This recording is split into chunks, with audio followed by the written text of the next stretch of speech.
Bonafide Hustler here, and today I'm going to answer your questions. I put out a poll last week on Instagram, Facebook, and YouTube, and fair amount of comments came in. So I'm going to answer your questions today, maybe a couple live ones. Shows shouldn't be any more than like 15, 20 minutes long, but anyways, yeah, welcome to my channel. I'm the Bonafide Hustler, and on a part-time basis, on a part-time basis, I'm like all distracted from my phone, but on a part-time basis, I flip things that I find predominantly used from thrift stores and garage sales and yard sales, and I put this stuff on eBay, Amazon, Craigslist, and my antique booth, and I make spare money. It's a lot of fun. So if you guys watch my videos, make sure you subscribe first of all, but if you watch my videos, you'll see kind of like the journey, and I take you along for the ride for the most part.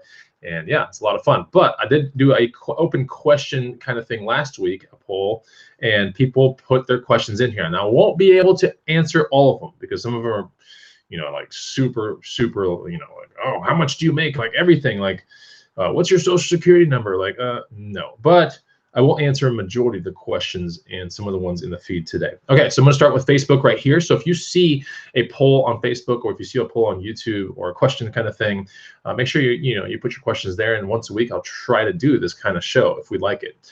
So the very first one is more like a remark. It's from Jameson Philippi. He's like one of my good friends. He says, "Make the Green Room Meetup great again." All right, so every single year, this will probably be the 5th or maybe 6th year, we're going to do the Green Room Meetup, and we're going to do a pretty big meetup this year. I've already talked to the admins behind the scenes, and it's going to have a green room component to it, but it's going to be a big meetup for the public. All right, so you don't have to be part of the green room to attend a majority of this meetup. I would say 10% of the meetup will be very green room specific, but the other 90% will be for the public, and it'll just be a large gathering of people that share enormous interests in cheddar and reselling. It'll be a lot of fun.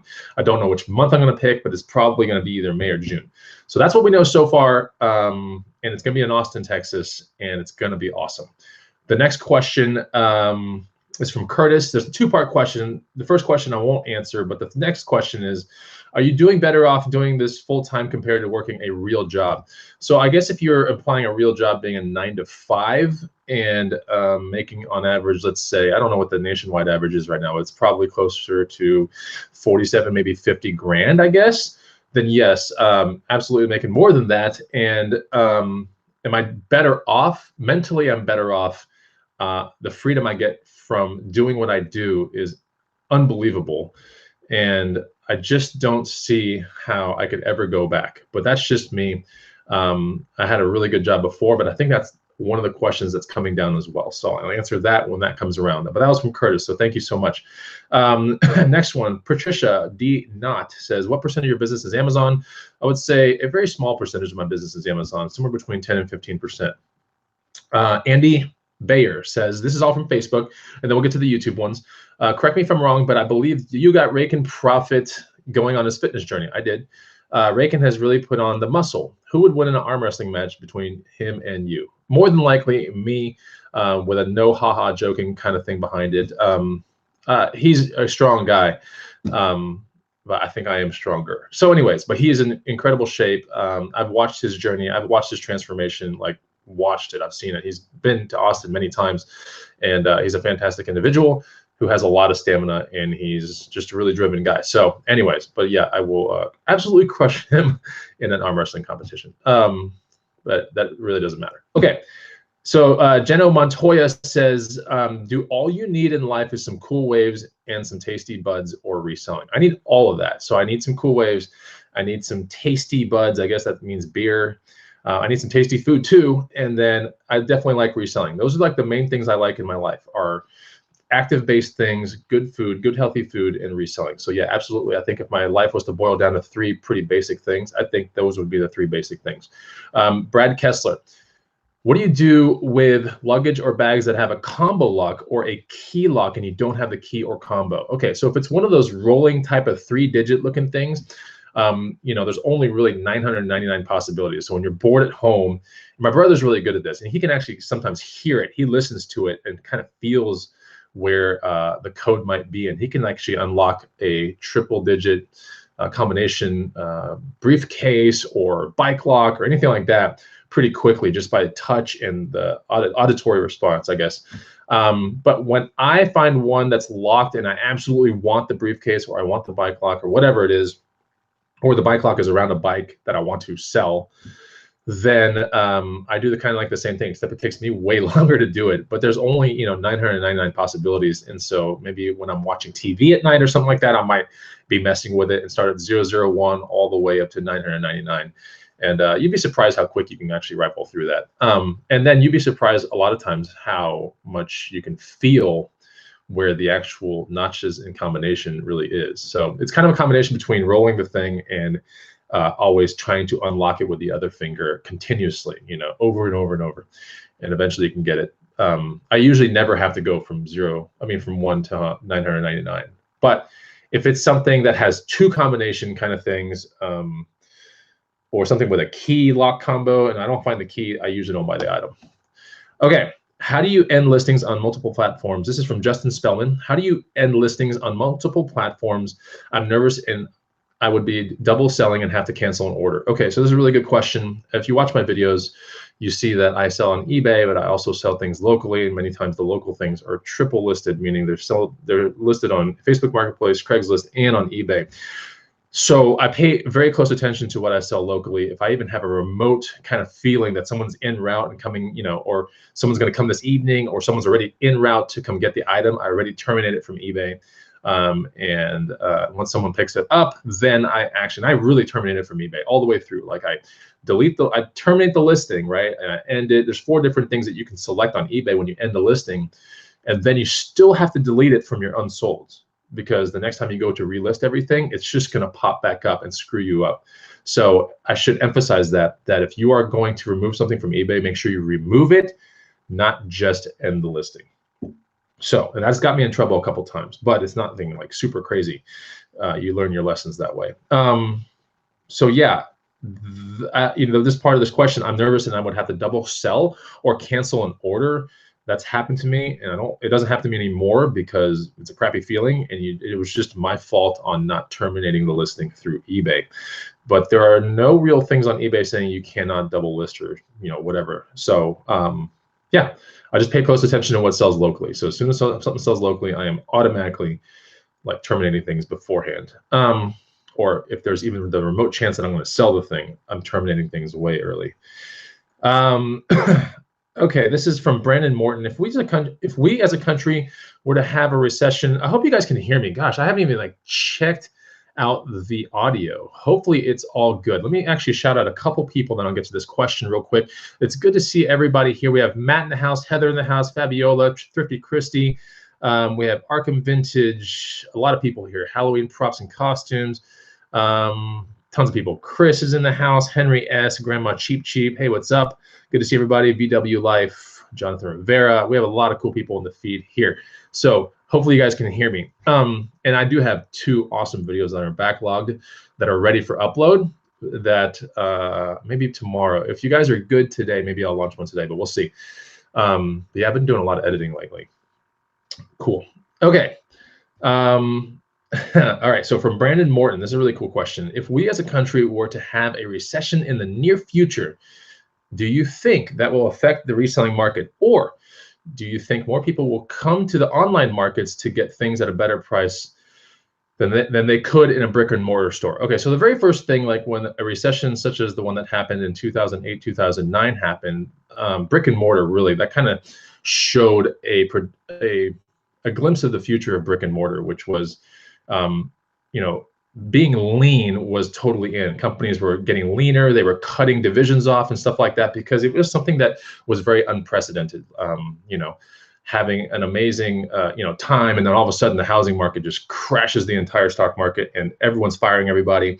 Divisions are getting laid. I mean, all sorts of divisions are getting laid off, and brick and mortar stores, for the first time, really, in my eyes, got to see a painful reality, which was the overhead and the cost to run the store and the rent and all this kind of stuff. And the whole brick and mortar thing really shows you that if you want to go lean, brick and mortar is a tough thing to do these days, right? That's the reason why only really, really good companies can survive brick and mortar type things, right? Things like Walmart, Target. But we look at successful companies that didn't adapt, like Toys R Us and Circuit City and all these other ones that were big brick and mortar giants, and they just couldn't hang with it. Sears, I think Sears got bought though.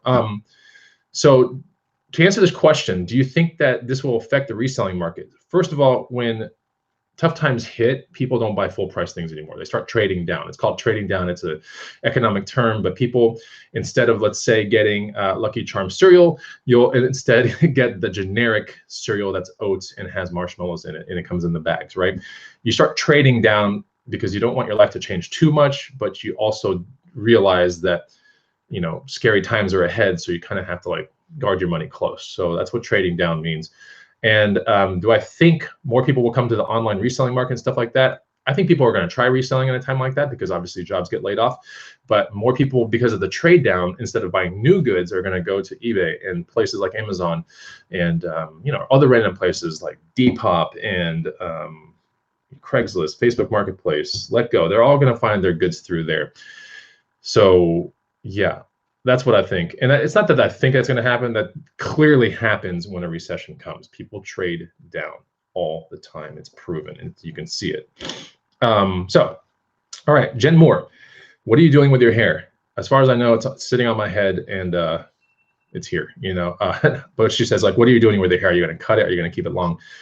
I don't know. What do you guys think in the feed? Should I cut it or should I, you know, keep it long? That's not up to me. It's up to you guys. Like I'm telling you, the second this 50-50 thing starts going into one direction predominantly, I'm going to do whatever that direction tells me to do. Jokingly. But anyways, Brian, most thrift stores don't have a third. I guess he's implying, Brian Brasfield says, most thrift stores don't have a third of the products that you find. How do you source at a bad thrift area? This is a really good question. So if you're in a bad thrift area, there are two things you have to do. One is you have to adapt and check out what opportunities are in that bad thrift area. Maybe it's bad in thrift, but it's good in pawn, right? Maybe it's bad in thrift, but you have a snowy situation where you can sell snow shovels, you know, and mark them up, or you can, you know, redo snow blowers and kind of stockpile them for a while and then sell them when the snow starts coming. There's always a way to hustle is basically what I'm saying. You know, case in point, if you ever watch like Global Voodoo's videos, for example, dude's in the middle of the desert, basically, and you know, he's selling on the side of the road. He's tried so many different things, but the point is he's always trying different things to optimize his current state. Because as I think, or maybe through the videos, the brick and mortar situation in his town is really bad. The thrifting in his town's decent, but you know, he's trying different things. And I use that as an example because, you know, if you come from a town that has bad thrift, it might be good in other things, but maybe you haven't found that yet. The second thing I want to note is that if you are in a bad thrift town, then consider traveling 30 minutes or an hour to a better thrift place. Okay, maybe a thrift town or something like that. Or there were some people in the green room, you know, a couple of years ago that would invest 2 hours. They would wake up super early, like 4 o'clock in the morning. They would go to someplace in Michigan. So they lived in Michigan, but not such a good town. And then they would go 2 hours to a better town and thrift all day and do retail arbitrage and then come home. And then the very next day was processing. And then they would just repeat the whole thing over and over. So, you know, the term the hustle is what you make of it, right? But if all you do is you stay close to where you are and you go, oh, all the opportunities are terrible here, then I don't know if that's a lack of what's around you. I think it's a lack of maybe the hustle or seeing what it can be. Anyways, okay. So Sean Fran, we're getting close to the end here, and I'm gonna go to the YouTube comments. Okay, so here's Sean Francis, kind of like a comment. I'm waiting for a bats to gloves or maybe sporting goods to bucks book from you. Cool. I mean, I don't know if I'll ever make it, but right now I have shoes to bucks, which is a really good guide. I have bags to bucks, which is a really good guide. And then I have bikes to bucks, which also has an additional guide to it that I don't really talk about very much, but it's a more modernized addition to bikes to bucks that I finished not too long ago. And those are the three primary guides that I have. I'm also a admin of the green room, which is cool. So I have plenty of if you want to kind of step it up a little bit, there are definitely opportunities on my side to do that. Patricia D. Knott says, how to find a good antique booth? It's a really good question. So antique booths are really good kind of passive streams of income, but you have to kind of do the initial setup, and they're not quite passive, but they're semi-passive. Like you see how many times in my videos I go to my antique booth, which is not very much. So basically an antique booth is something that's in an antique mall, and there's typically one kind of predominant entrance to the antique mall. People walk in and out of that entrance, and the cashier is right there at the head entrance. But once you get into the antique mall, there are many antique booths that are owned or rented, sorry, not owned, but rented by people like me. And you get to stock that antique booth any way you want, so long as it's usually vintage, retro, or antique. So how do you find a good antique booth?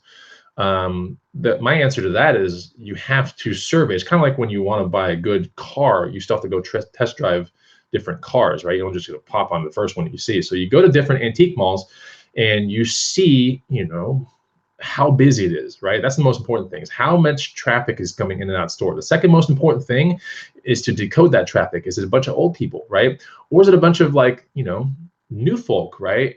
Maybe hipsters and stuff like that. You got to translate what you see. And then the third thing, the final thing, is, are they holding anything in their hands? That's really, really, really important, because if no one's holding anything in their hands, it's kind of a bad sign. Even with a lot of traffic, if no one is checking out anything at the head desk, that's kind of weird.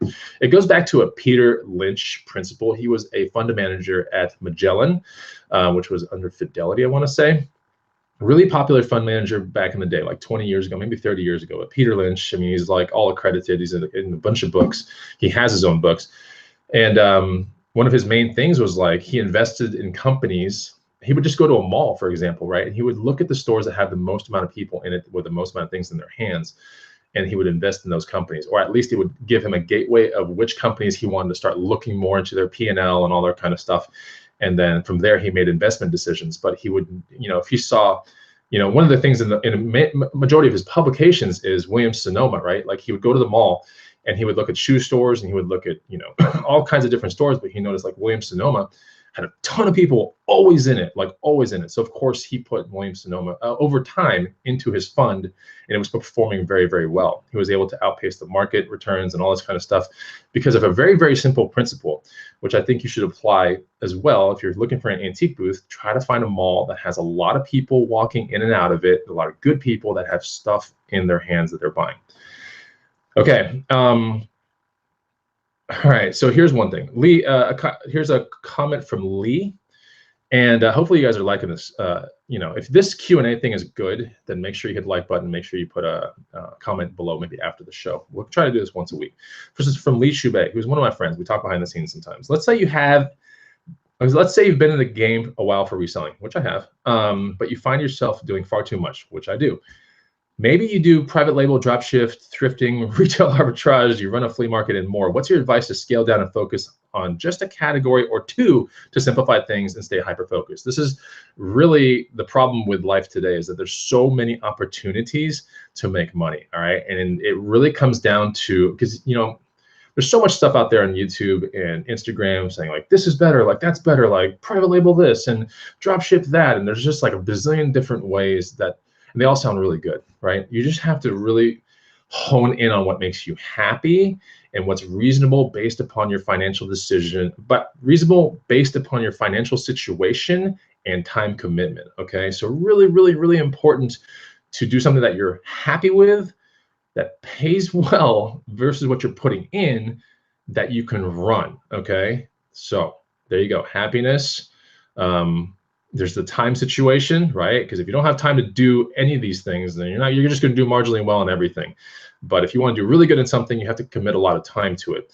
And then the last thing is you have to evaluate versus the money that you've put in, what the return is, okay? Overall return for the money that you put in. Typically, the money you put in is going to be in the form of a course or some sort of accelerated learning or something like that. And don't ever be opposed to those kind of things. It's no different than like my guides, for example, or the green room, or anybody else's paid stuff. The second you hear people saying paid stuff is stupid, that's because they want to figure it out all on their own, and they're going to take years and years and years and years and years off their life trying to do it. And that is a terrible idea. So no matter what it is that you want to learn that gets you pumped up, maybe you're happy about it, then just get better at it and spend money to get better. Because if you put in 10 bucks on a course and it returns to you $1,000 in the first month, that ROI is incredible. It's no different than taking a $10 item and selling it for $1,000. So think about that. Okay, Troy Greenwald, what do you believe is the future of selling vintage on eBay? I think vintage and eBay go hand in hand. I think there's really no other site right now that still rivals that. So I like that. I think the future is good for vintage and eBay. Doug Settle says, how to scale up when working a full-time job. I've been working night and days, gonna make the jump in 2 months, 2019 goals. Don't ever like put the jump, I'm gonna make the jump and leave my job, blah, blah, blah, blah, blah. So first time, if you're gonna leave a full-time job, make sure you have 3 to 6 months saved up of your average expenses that you have. Like, because it's gonna take 3 to 6 months once you're working for yourself to really hone in on, like, you know, how to tune your skills to make a lot of money. So how to scale up when working a full-time job, I mean, just be real smart with your time. You know, if you're going to be doing flipping on the side, then make sure you're really smart with your flipping time and start sourcing only the items that, even if you were to go full-time, you would replicate those items over and over and over. But I would not get into low priced items that will drain all your time, personally. Okay. OGC, Oliver Crane. And Tennessee Picker gave me $10. This Q&A is really good, bro. Thank you so much, Tennessee Picker. That's so nice of you. $10 super chat. I love it. Okay. OGC, Oliver Crane. On a serious note, was there a lot of judgment passed on you when you left the corporate world? Did you have a lot of haters? I don't know quite how this answer is going to be, but from the corporate world going to working for myself, it was really, really scary. I had a really good job, over 6 figures. And I worked for a Fortune 24, maybe 26 company by now. And was there a lot of judgment on me? The way I kind of left the company to this day is still kind of considered as a legendary, like, oh man, he left on a legendary leave. That's for another story or another time. But I did my exit really, really well calculated and very well done, I think. Did I have a lot of haters? No. I think I had a lot of people that were like, what is he up to? Like, why is he leaving this great job?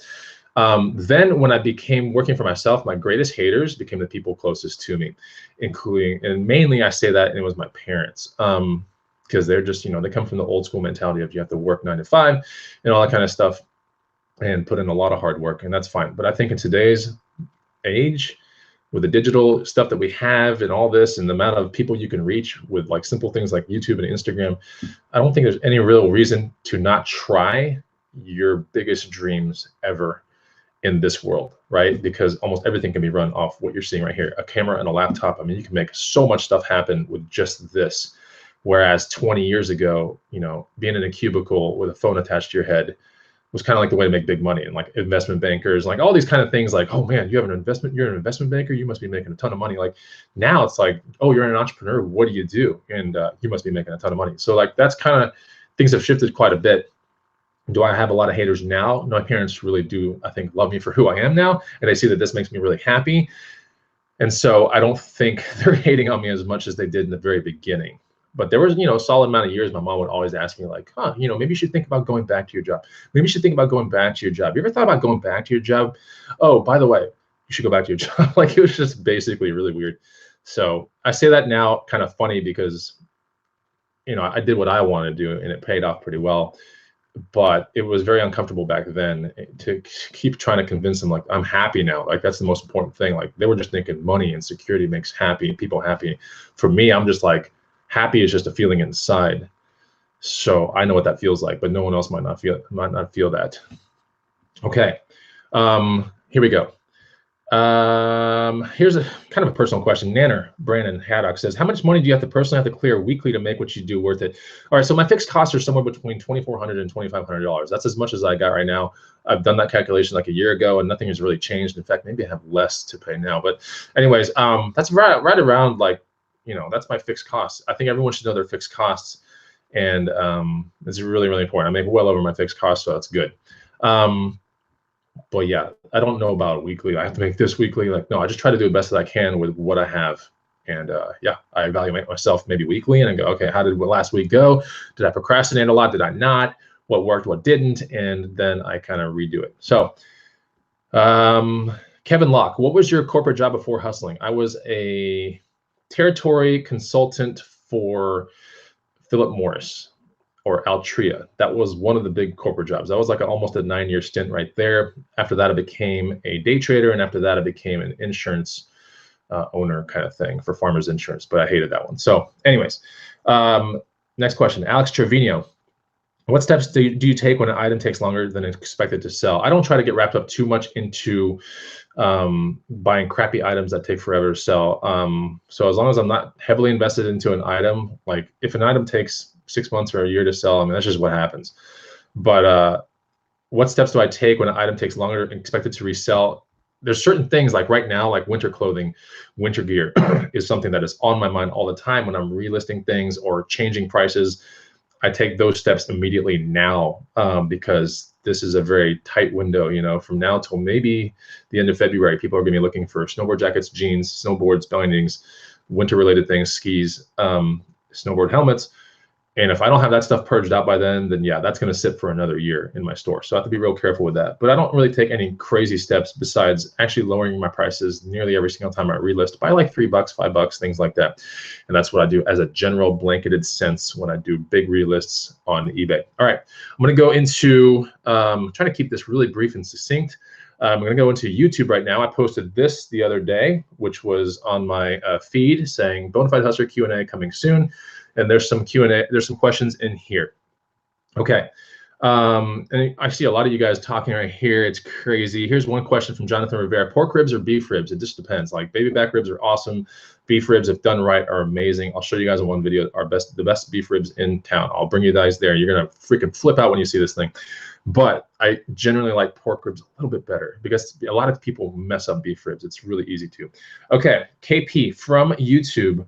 Does eBay have a policy on cross-posting or is it completely acceptable? As far as I know, it's completely acceptable. They don't care what other avenues that you relist your items on as long as you don't put in your eBay listing like, you know, go buy it off of here on Craigslist or go buy it locally here on Facebook. Like, you know, don't do things like that.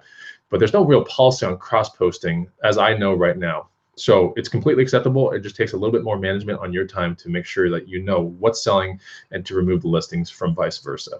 Like if I sell something on eBay, I would want to take it off my Craigslist and my Facebook marketplace.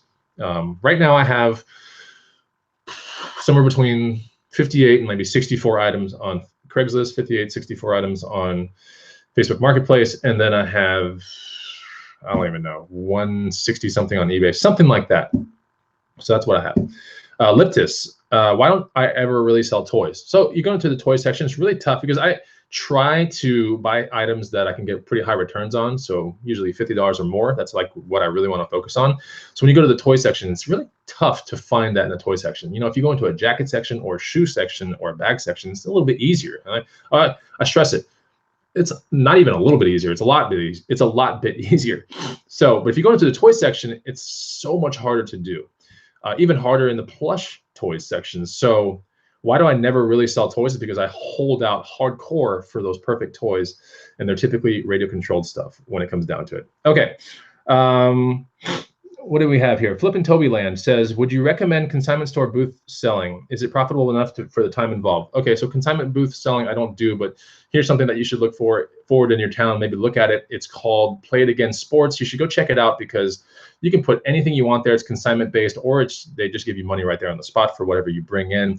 Try to time it with all the seasonality, whether it's football, baseball, you know, softball, lacrosse. Go in there and start inquiring about the seasonality of when they're starting to snatch up goods, and then while you're at garage sales or stuff like that. And that's typically the place you want to find the items because they're dirt cheap on the people that really want to, you know, sell them. And you can bring that stuff to Play It Again Sports. Even the crappiest, like cheapest helmets, they'll take. You know, they might pay you $3 a helmet, but if you get it for basically nothing, you know, $3 is $3.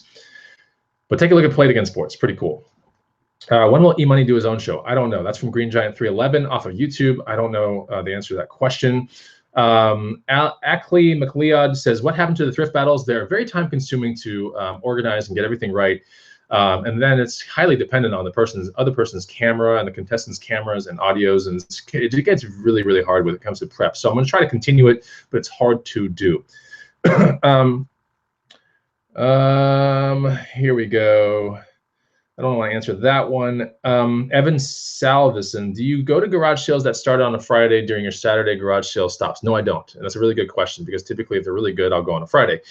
Also, do you like to get to garage sales a little bit early, like right on time or a little past when they open? It just depends. I'll try to early bird at, you know, somewhere between 3 and 5 garage sales in a given Saturday. So, you know, there's no real rules to it. When I do early birds, it's typically 15 minutes. Very rarely do I go 30 minutes early because a lot of times they're not even open. So anyways, Don't know the answer to that question. I won't answer. It's a tax-related question and people being banned, so it's a tough one. Which company will have the better IPO, Uber or Lyft? I thought one already had an IPO. Anyways, Garbage Monster says, which company will have the better IPO, Uber or Lyft? Who knows? I seem to see more Lyft people around Austin, Texas now, so hard to say. I don't use either very much. Sandy Apsey says, how are return shipping fees handled with global shipping? Would I be charged international shipping fees? I don't believe so. I haven't had anything GSP returned. I don't believe you're responsible for the international shipping fees. I think you're responsible for the shipping fee that you incurred to the hub, which is it Connecticut? Not Connecticut. I think it's Kentucky or something like that. I could be wrong about that. That's a tough one. Red J Way says, is E-Money single? I'm asking for a friend. E-Money is not single. He has a girlfriend. All right, here we go. Another question from the Red J Way. What does your wife do? Does she hustle with you all the time, or does she do her own thing? All right, my wife she's working on another part of this, but she is a pretty much she's a support person, but almost really a salesperson at this point for a very popular medical device company in town or in the nation. And she runs Austin with another person, and she's about to run Austin with another division, not just the stuff she sells, but another division, because this company has, coronary, it has cardiac, it has all this stuff, and she's mastered the cardiac part, and I think they're going to offer her the coronary part too. So as much as I want to tell you, she does very well. Che says, who taught you to thrift? I taught myself. Juan Soriano, what got you into thrifting? If you read my first book, Flip That, I talk about a bike that I found at a Goodwill for $10 with some tubes, whatever, and I sold it for like 80. But yeah, that was the very first successful flip that I did. But what got me really into thrifting was being able to realize that majority of the stuff that's put in front of you all day long, whether it be in advertisements or movies or just you see people walking around with like expensive clothes and stuff, like a majority of this stuff is meaningless. It really is. It's super meaningless, and you can get this stuff for way cheaper. And it's like heresy, right? The amount of money that is spent on really dumb stuff like fashion is so stupid. So, me wanting to make my money go longer, started looking into thrift stores and buying from thrift stores and garage sales, and I was like, man, this is just a way better way to like not only save money, it's just like I have more money now for the things that I absolutely care about, and I don't have to buy this other dumb new stuff all the time. It's so stupid. So it was just a really big eye-opening thing when it came to consumer-related goods. It's just, gosh, stuff is so marked up out there. It's ridiculous. Even if it went like 80% off, majority of this stuff, they would still be making profit, the majority of these companies. Stephen Loray from the feed right now says, do I ever ride retro mountain bikes? I love them. I have one retro mountain bike. It's super cool. It's called a Timberline GT from like 86, 87. I really like that one. I've held on to it for quite a bit. Got it at Goodwill for, I think, $10 maybe. I did 5 hours on a Saturday de-rusting it. It is freaking an amazing mountain bike. It turns so many heads. Yeah, pretty cool. Okay, Retro Junk 1987. Are you ever going to make your way up to Connecticut? Would love to have you at one of Rakin's meetups. One day I might. I'm not, it's not like super high on my list right now, but like one day I might. And I think it's mainly not because Rakin's there. Duh. It's because it's Connecticut. I don't know what to expect. I would love to see Rakin, but it's just Connecticut. I don't know. Like Rakin always tells me there's nothing Connecticut like you have in Austin. So, maybe if there's a really big meetup, I'll go up there. Anyways, The Surge. What is your take on selling used printer from Goodwill, Salvation Army, and other places? As long as you can test it or someone tests it out, I think it's good. But a lot of times used printers have clogged printing heads. So typically, if you want to start selling used printers, start looking at like large format ones first, because that way, even if you buy it for $10, $20, a really good large format printer, even with parts and stuff like that, could still resell for around 80 plus. So you won't be completely out of your money. Flippin' Toby Land. How do you photograph your items? I'm just like reading right off of here. How do you photograph your items you sell? Booth, camera, phone, whatever. Okay, so I basically use an NEX F3 Sony camera. I think it's a great camera. Who knows what it is right now to acquire one? Like $200, maybe $300. But I think it's a really good camera. It shoots super fast and it takes really good pictures. I've been using that camera for the past 5-6 years, and I do not use my phone to take pictures. So Peter Ray's Adventures, can we see outtakes from your videos you record into a video? You know, a lot of the outtakes, not outtakes, but a lot of the really crazy funny stuff still makes it in the videos, but there are some outtakes. Maybe I can put some in there. Peter Ray, thank you so much for that question. I didn't know people wanted to see outtakes. There's all sorts of ways that I mess up on camera. It's really funny. It is kind of funny behind the scenes, but I put a lot of those things in there sometimes. James Barker, what does the color magenta smell like? I have no idea. But that's an interesting question. Brian Brosfield says, best way to source in the winter. Okay, so like winter here in Austin, Texas is like lows of 30s, and it's just like everything just keeps going normal. How to source and work in a poor thrift area? I answered that question earlier, so look back at that. It's one of the first 5 questions. How to source in a bad thrift town, basically. I answered that one already. But yeah, best way to source in winter is maybe to source a lot before the winter time comes, or adapt your sourcing in the winter to what's around you and what's in demand. Trevor Fisher, what platform do you find the most profitable for the items that you sell the most? Is it eBay, local, or the booth? I don't know. I like eBay a lot. It's just fun. Local is really good, as you see in my videos. And then the second part of this question, I don't really want to answer that, but anyways, thanks as always. Yeah, Trevor Fisher, thank you so much for your question. Yeah, I think that's pretty much, I'm going to answer a couple right here. I have like 28% battery life. Yeah, I answered a majority of the questions. I said I was going to answer 90% of them. I think I answered 95% of the questions that I got. So if you ever see a Q&A kind of just like graphic come up on my YouTube channel or my Facebook or whatever, then make sure you put your questions in there. And that's what I basically read off that cell phone and I answer. I try to only answer questions that I can give you good, value feedback with. I don't want to ever act like I know what I'm talking about if I don't know what I'm talking about. So I just think that's just bad. So a couple questions out of the feed, and then I am out of here. The House of Many Trucks. What kind of camera would you recommend for beginning the YouTube journey? I think the best camera ever, just for the money and what it can do, and you can shoot pictures with this, and you can take incredible vlogs with it, and all that kind of stuff, is the Canon G7X Mark II. All right, Canon G7X Mark II. I was fortunate enough to find one for $260 here in Austin, Texas, used. It was a Japanese import model, but still works really good. But that camera is awesome. And I get more questions like, what are you filming with that one camera versus any other thing that I film with? It's kind of crazy. So the Canon G7X Mark II has an incredible sensor. It has a flip-up screen, so you can talk into it. The audio is good.